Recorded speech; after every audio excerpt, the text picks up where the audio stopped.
La frustration, ça laisse place à un peu de colère. Depuis l'abolition du PEC, Estéphanie est passée de l'angoisse en décembre dernier. C'est lourd. À la frustration aujourd'hui, notamment à cause des propos du ministre de l'Immigration.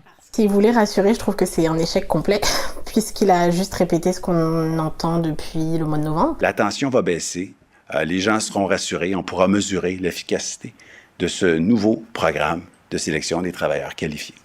En vertu de son nouveau programme, le PSTQ, le gouvernement veut accorder la priorité à l'immigration permanente des diplômés du Québec et des travailleurs des secteurs de la santé, de l'éducation, de la petite enfance, de la construction et du génie.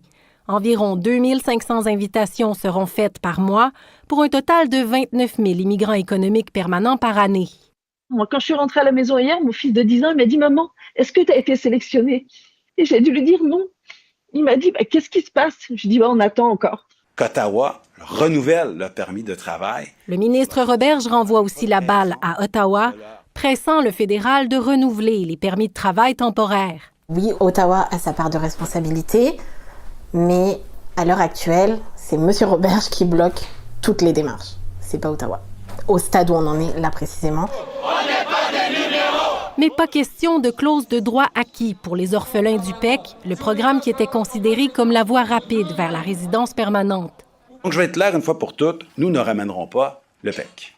Une mesure pourtant réclamée par plusieurs. Donc, tous les gens qui sont présentement au Québec qui puissent rester, pour nous, c'est une question de vitalité économique de l'ensemble des régions du Québec. Le secteur manufacturier se sent aussi laissé pour compte. C'est des chaînes de production qui sont en danger actuellement et on n'a pas d'écoute ou de suivi du gouvernement. Le front d'opposition au gouvernement dans ce dossier est large, ralliant des syndicats, des chambres de commerce et les oppositions à l'Assemblée nationale. Une grande manifestation est aussi organisée dans plusieurs villes au Québec le 7 février. Ici Jacques Audrey Charbonneau, Radio-Canada, Montréal.